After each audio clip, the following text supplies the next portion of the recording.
Belarus is Russia's closest ally in Europe, and it is one of the only countries in the world where authoritarianism is as deeply entrenched as it is in Russia. Belarusian President Alexander Lukashenko has now been in power for over 30 years. So let's look at what our data says about freedom in Belarus. Lukashenko was elected president when the office was first established in 1994, and he has remained in power ever since. The data from our Freedom and Prosperity Indexes begin in 1995, allowing us to track how freedom and democratic institutions have declined under his leadership. Belarus has experienced a greater decline in overall freedom than Russia. In fact, only two countries, Venezuela and Nicaragua, has had their freedom level decline more than Belarus in the past 30 years. Our data shows that Lukashenko's initial strategy for consolidating power revolved around disempowering democratic institutions. Belarus has the second lowest score in our legislative constraint on the executive indicator, only better than Nicaragua. This broad decline in freedom has had consequences for prosperity in Belarus. For example, Belarus experienced less progress in our prosperity index than its Baltic neighbors, all these of whom have seen a rise in freedom levels since 1995. Our data shows that freer countries become more prosperous in long term. For Belarus to reserve course, it will need to transition away from the authoritarian model of the Lukashenko regime.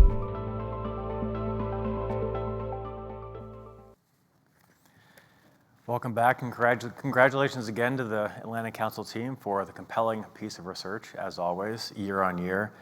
My name is Patrick Quirk, Senior Non-Resident Fellow with the Center, and I'm so very honored to be here to introduce Sviatlana Tsikhanouskaya, who is the current Belarusian opposition leader. An advocate for a democratic Belarus, she ran in the 2020 Belarusian presidential election, which international observers unanimously considered neither free nor fair. While the elections did not remove President Lukashenko from power, they indeed made crystal clear that a large share of Belarusians were no longer willing to live under an authoritarian regime. Her strong campaign led to an unprecedented level of protest against election rigging, in which over a quarter of Belarusian voters participated. Considered by millions of Belarusians and international observers as the rightful winner of these elections, she leads the Belarusian pro-democracy movement from exile in Lithuania. Again, thank you so much for joining us, and congratulations on the release of your husband quite recently. From your experience campaigning against the brutal Lukashenko regime and attracting political support across Belarus, what have you learned about the regime's strategies for holding on to power, and what do they tell us about how other advocates globally should pursue their aims? Good evening, everybody. Thank you for your congratulations. I'm, really happy at the moment. My husband is released, though we have still thousands of political prisoners behind the bars, and we have to continue our fight.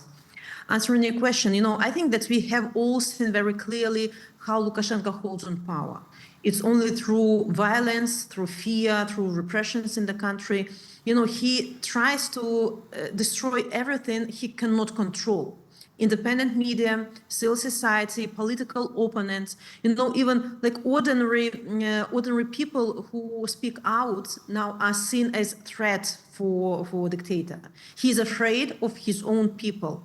That is why he tries to isolate us from the rest of the world. He's blocking information and spreads propaganda. He knows that once people feel empowered, he loses. He still behaves as if thousands of people standing in front of his palace.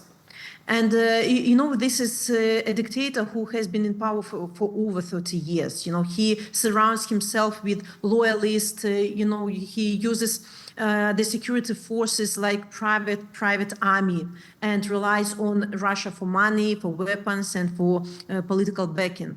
And we realized that without Putin's support, without these repressions, he wouldn't last a day. And his only goal is survival, like political survival, no matter the cost of the country or its people. So now we see how he's ready even to sell independence and sovereignty of Belarus to keep power, and he declared actually the war on his own people.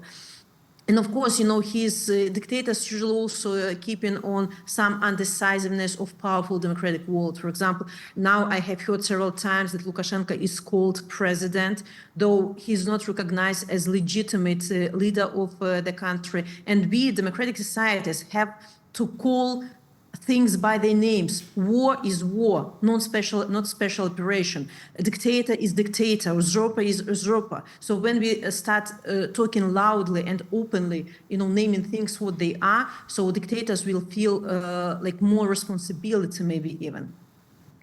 Thank you so much. So looking ahead, as you continue to build and strengthen this really impressive movement that you've been leading for so long, what do you see as the biggest challenge ahead of you? And do you feel like the movement for freedom and democracy has gained any momentum over recent years, despite the downward trend that the team here just articulated? I think that the biggest challenge in the fight against dictatorship is fear. Fear of being arrested for social media posts, for wearing white, red, white colors, or for donating to political prisoners' family. It's a huge risk just to speak out inside the country. And of course, people are afraid being detained, being sent out of the country. But I have to say that even under these conditions, resistance continues in Belarus. Maybe you don't see, these beautiful pictures of people marching on the streets. It became too dangerous. People like in a safe mode at the moment, but believe me, the protest is still alive. The movement has changed. It had to actually. We moved underground in Belarus. In exile, we can act more openly. We created structures in exile.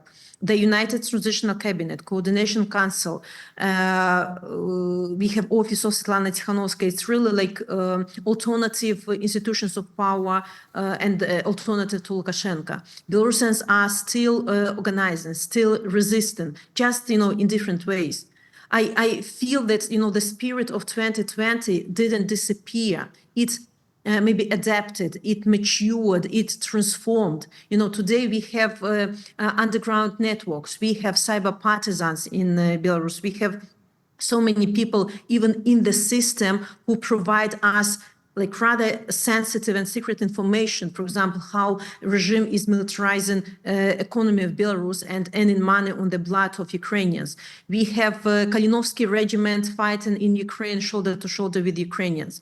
This is not just resistance on streets anymore, this is preparation for new Belarus. So our work became more structured, more formalized. We built institutions that will carry our country through transition period, through reconciliation period, and form the foundation of free Belarus. So, of course, the real work for advancing democracy in Belarus is being done by people like yourself, led by you, close to the country, within the country, but certainly the international community plays an important role. Could you walk us through a bit how you've collaborated, coordinated with international actors, and at this moment in time, what more can those actors do to support your movement?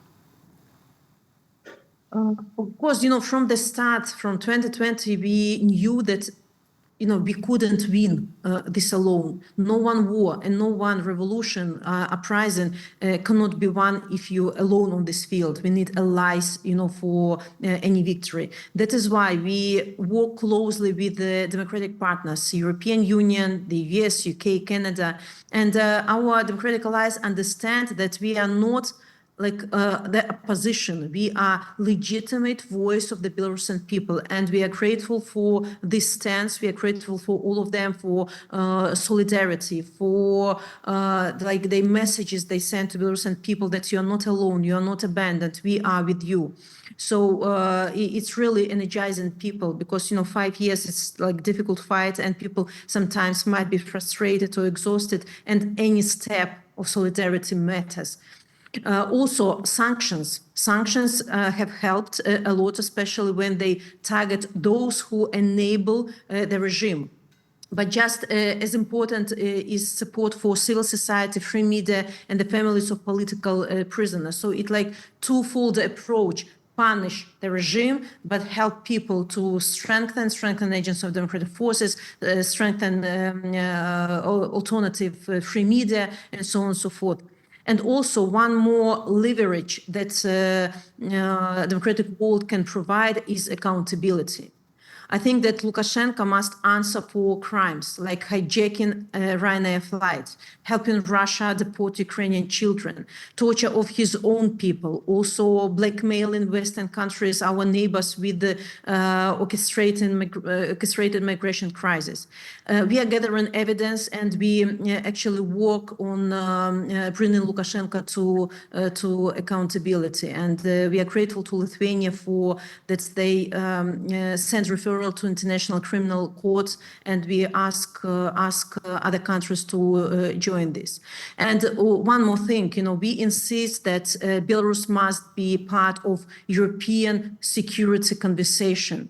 A free Belarus is a key to the a key element actually to free Ukraine and to peace in Europe, because without free and democratic Belarus, there will be constant source of blackmailing, of threat to Ukrainians and to our Western neighbors. As President Zelensky told, eastern border of European Union has to lay to the eastern border of Belarus and Ukraine. So we are part of European family of nations. We want to get out of this subjugation of Russia and return to the family where we historically belong. So let's not overlook Belarus in this peaceful negotiation process, and Belarus should be at the table in the face of democratic forces of Belarus, but not on the table.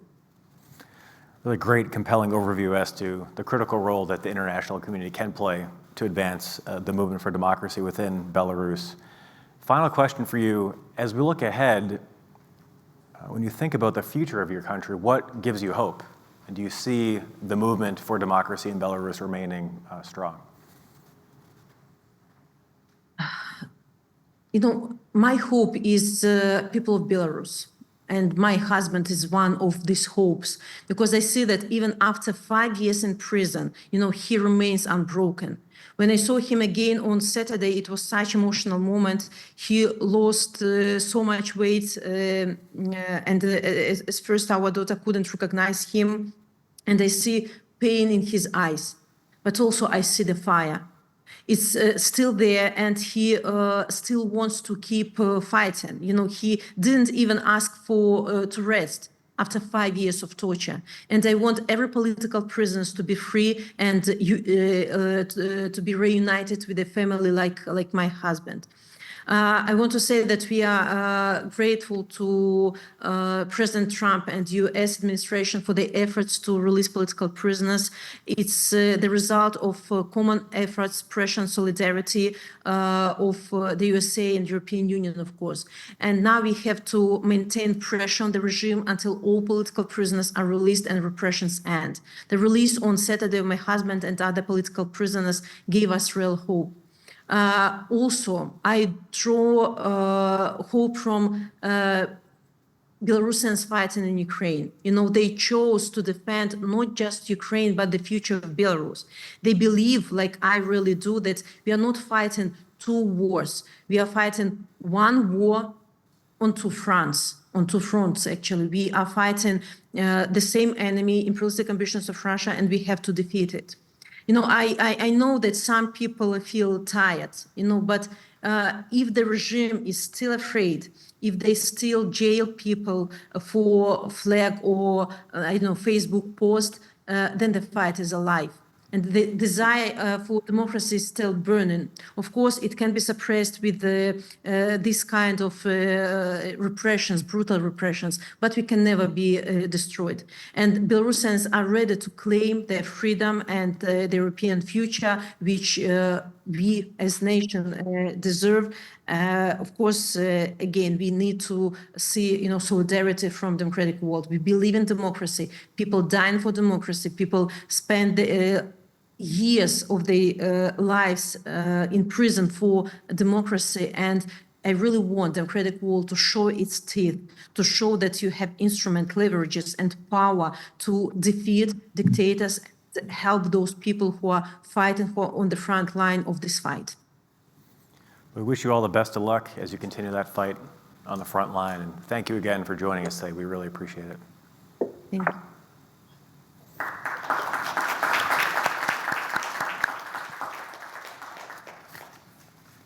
All right, from one honor to the next, look forward to the video highlighting colleague, friend, Felix Maradiaga.